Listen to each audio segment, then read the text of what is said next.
मिलना चाहती हैं। लेकिन पंडित जी तो बड़े अभिमानी हैं। आज भगवान गौएं चराते चराते बड़ी दूर निकल गए, मथुरा के जंगल में पहुंच गए। जब दूर निकले तो कन्हैया के सब भक्तन ने कही, भैया आज तो कछु प्रसाद न लाए हैं पाइबे के ताई, लेकिन आज बड़ी भूख लग रही है, क्या करें। कन्हैया ने एक वृक्ष के नीचे अपनो आसन लगायो, कृष्ण और बलराम दोनों भैया बैठ गए और बोले, देखो सामने वो घर दिखाई दे रहे हैं, वो सब पंडितानियन के घर हैं, वह घर में चले जाओ और जाओगे तो तुम्हारे लिए कछु न कछु खाए के नहीं मिलेगा। महाराज अब ये सब ग्वाल वाल गए तो रास्ते में बड़ी भारी यज्ञशाला थी, उसमें वो सब पंडित बैठ करके यज्ञ कर रहे थे, आहुतियां दे रहे थे, बढ़िया बढ़िया। पंडितों ने देखा ये झुंड के झुंड ग्वाल वाल कहाँ चले जा रहे हैं, तो बोल तो सकते नहीं, आजकल तो यज्ञ करते समय सभी बातचीत करें, लेकिन नियम है यज्ञ करते समय वाणी पर संयम रखो, बोलो मत, केवल उसी का ध्यान करो। और यज्ञ करते समय बड़ी तेज देखा तो मथुरा के चौबे जो थे, जो पंडित जी जो थे यज्ञ कर रहे थे, उनने आवाज ग्वाल वाल बोले, अरे भैया दिख रहे हो नहीं के घर हैं, जी बुला रहे हैं ना।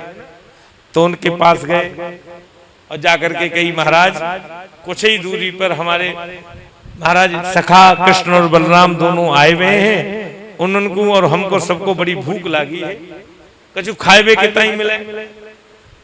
अब उनको तो बड़ा अभिमान, जो ग्वाल बाल और हमसे खाने को मांग रहे हैं, और बड़ी तेज महाराज डांट फटकार लगाई, भाग जाओ यहाँ से, कुछ नहीं मिलेगा।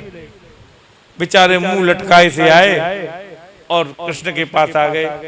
कृष्ण ने पूछी, ले आए? बोले लाए, अंगार खाओगे? बोले क्यों? बोले भैया उनके पास गए, उनने तो हमें और डांट के भगा दियो। किसके पास गए? बोले वे यज्ञ कर रहे हैं पंडित। बोले हमने तुमसे कही कि पंडितों के पास न जानो है, माताओं के पास जाओ।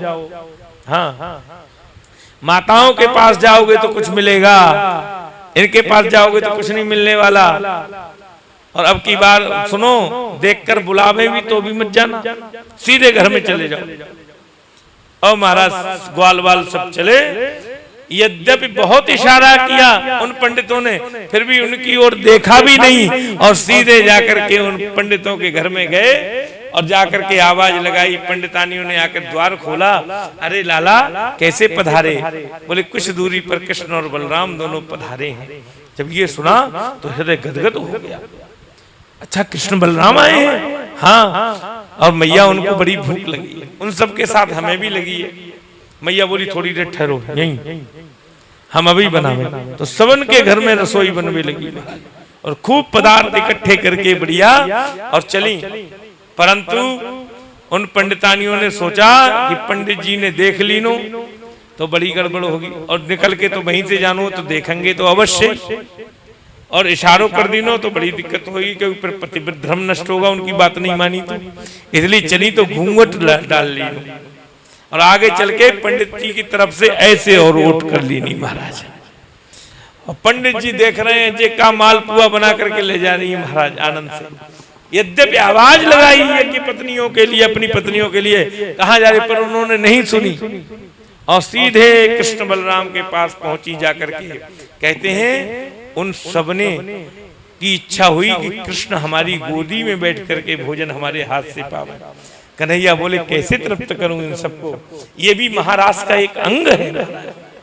हाँ, तो उन यज्ञ पत्नियों पर कृपा करने के लिए मेरे प्रभु ने उतने ही रूप धारण कर लिए जितने महाराज वो यज्ञ पत्नियां वहां विराजमान थी, और सबकी गोद में बैठ गए। सबको लग रहा है कृष्ण हमारी गोदी में। हाँ, और अपने हाथ से भोजन करा रही है, स्वयं भोजन कराया और उसके बाद सब ग्वालों को भोजन कराया और फिर आई महाराज। तब तक ये पंडित जी भी यज्ञ कर चुके थे, लेकिन भगवान ने वरदान दिया कि हम तुम्हें वरदान देते हैं, जाओ तुम्हारे पति तुमसे कुछ न कहेंगे। और अब की जब यज्ञ पत्नियां लौट करके आई तो उन पंडित जी ने अपनी पत्नी का स्वागत पहले से अधिक किया और बड़ा सम्मान दिया। हे देवियों, तुम धन्य हो। जीवन बीत गया हमें यज्ञ करते करते करते करते, पूजा करते, पाठ करते, जिन कृष्ण और बलराम की कृपा हम प्राप्त न कर सके, तुम धन्य हो, तुम्हें वो प्राप्त हुई। बड़ा महाराज आदर किया, बड़ा सम्मान किया यज्ञ पत्नियों का। इस प्रकार भगवान सबको तृप्त कर रहे हैं अपने लीलाओं के माध्यम से। महाराज इधर भगवान एक दिन महाराज गौएं चराते चराते चराते चराते ताड़वन में पहुंच गए, और ताड़वन में एक धेनुकासुर नाम का राक्षस रहा करता था। महाराज भगवान ने इच्छा प्रकट की कि ये ताड़ के वृक्षों पर बड़े सुंदर सुंदर फल लगे हैं, क्यों ना इनके फल का स्वाद चखा जाए। हाँ, तो कहा जैसे ही फल तोड़ने के लिए आगे बढ़े, वैसे ही वो राक्षस प्रकट हो गया, धेनुकासुर। महाराज जब राक्षस प्रकट हुआ, भगवान ने कहा अच्छा। उसी समय भगवान ने धेनुकासुर का वध किया और सुंदर फलों को चखा।